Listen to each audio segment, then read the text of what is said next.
Hola, ¿qué tal? Bienvenido a una nueva clase del curso de redacción SEO de DinoRank.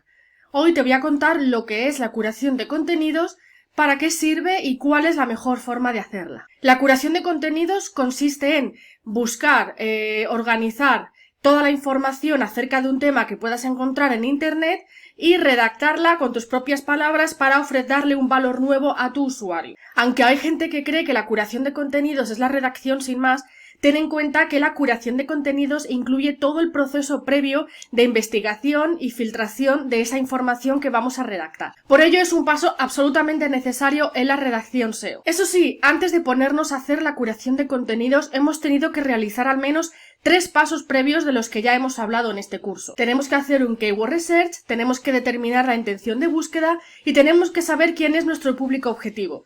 Cuando tengamos claros estos 3 puntos, podremos empezar a investigar y a buscar la información que después vamos a curar para tener nuestro contenido definitivo. Por ejemplo, como ya hemos hablado en otros vídeos, no vas a buscar la misma información si tu público objetivo es experto en el tema sobre el que tienes que escribir o no lo son. ¿Y dónde buscar esta información? Pues evidentemente lo más rápido y lo más fácil y lo primero que hacemos es buscar en Google. Pero dentro de Google podemos encontrar más sitios en los que concretar esta información, como por ejemplo los sitios web concretos o sitios de autoridad en los que sabemos que vamos a encontrar información fiable acerca del tema sobre el que tenemos que escribir. Además, también podemos buscar información en las redes sociales, especialmente cuando tenemos que escribir a lo mejor acerca de algún producto o servicio y queremos buscar opiniones de clientes que lo hayan usado para intentar profundizar un poco más en ese producto o en otro servicio. Es decir, en vez de limitarte a describir las características del producto o servicio, si buscas opiniones sobre los usuarios, estos pueden proporcionarte datos más concretos que no vienen en la ficha oficial y que pueden enriquecer tu contenido. Te pongo un ejemplo muy tonto. Si tienes que escribir sobre un jersey de lana y tú describes las características de este jersey, quizá entre ellas no venga algo que te pueda contar un usuario, como que, por ejemplo, es muy suave al tacto, por ponerte un ejemplo. Además, también tienes las alertas de Google si quieres tener un contenido muy actualizado. Piensa que la curación de contenidos se aplica a la redacción SEO habitual, pero también se aplica si eres un redactor y tienes que escribir noticias, aparte de contenido informativo o contenido evergreen. O incluso si estás trabajando como redactor SEO para una empresa que se mueve en un determinado sector, puedes configurar alertas de Google para recibir cada día todo lo que se va publicando novedoso. Es una forma de tener información muy actualizada. ¿Y qué podemos hacer una vez que tienes todas estas fuentes? Las tienes que ir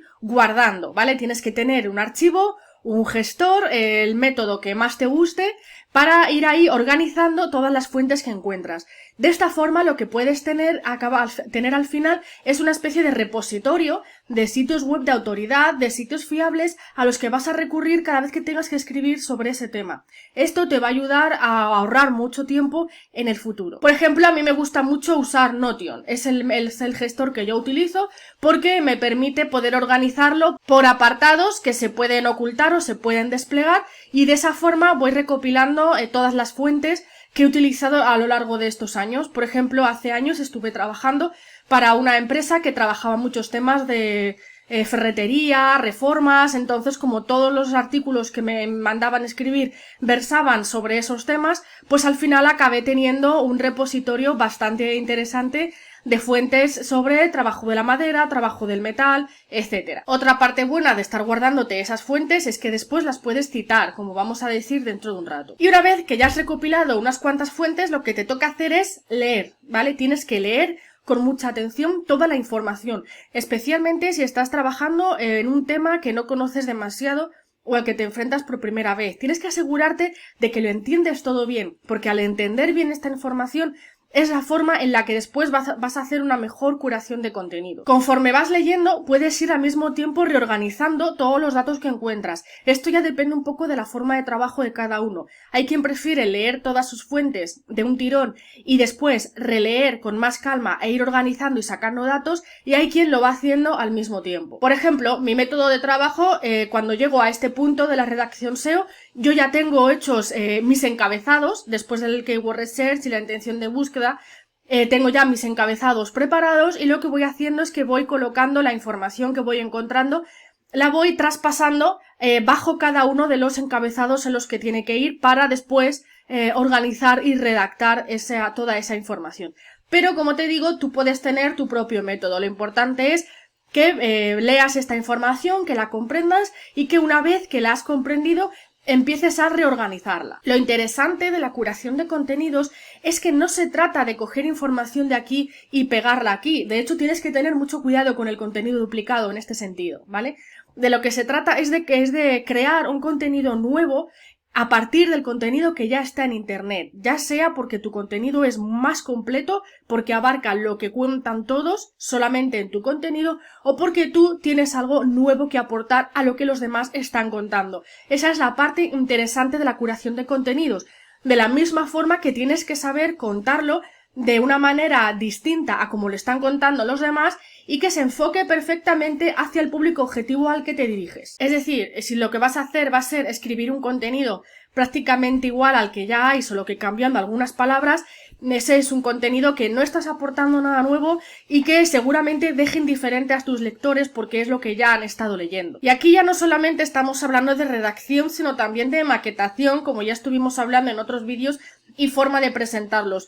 Si no, pregúntate a ti mismo, ¿cuántas recetas de paella crees que debe haber en todo Google? ¿Y cómo está redactada y presentada cada una de ellas para intentar ser algo novedoso o algo más atractivo al usuario e ir ganando puntos, ¿vale? Esto es importante. A veces recibirás encargos que te lo pongan realmente fácil porque a lo mejor nadie ha escrito sobre ello en internet, entonces tú simplemente tendrás que recopilar la información, filtrarla, organizarla y presentarla. Pero otras veces a lo mejor te encargan escribir sobre un tema muy trillado y te va a tocar darle un par de vueltas a la cabeza para darle un enfoque más novedoso. Recuerda, esto te sirve tanto si estás trabajando para un cliente como si estás trabajando los textos de tu propia página web. Por último, a la hora de trabajar con fuentes de autoridad, es importante que las menciones en tu contenido, sobre todo si estás hablando de estadísticas o de datos concretos, ¿vale? Ahí no pasa nada si pones un link externo. Esto, como ya estuvimos viendo en un vídeo anterior, lo que está haciendo es señalarle a Google que tus datos son fiables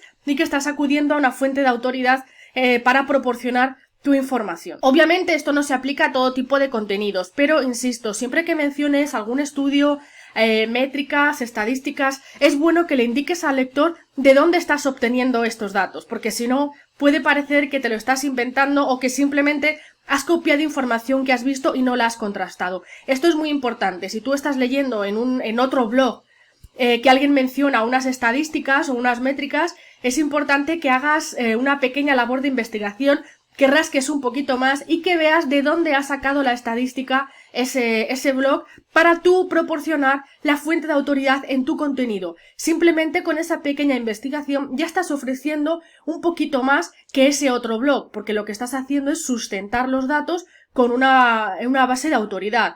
Es decir, el usuario que lea tu contenido va a decir, vale, sabe de lo que está hablando, me está ofreciendo una fuente de autoridad. Por eso es muy, muy importante que te preocupes un poquito de hacer esto. Incluso no hace falta que sea un link externo si no quieres, pero por lo menos que sí que menciones todos los datos posibles para que el usuario pueda acaso investigar por su cuenta y comprobar que lo que dices es cierto. Y hasta aquí el vídeo de hoy sobre la curación de contenidos. Espero que hayas entendido los puntos más importantes de este proceso de la redacción SEO y sobre todo que no se trata de copiar, pegar y cambiar 4 palabras y ya está, ¿de acuerdo? Eso es un trabajo de instituto, es un trabajo de la ESO, de bachillerato. Nosotros lo que tenemos que hacer es aportar realmente algo nuevo y algo original para destacar sobre lo que ya está escrito. Si tienes alguna duda me la puedes dejar en los comentarios. Nos vemos en el próximo vídeo.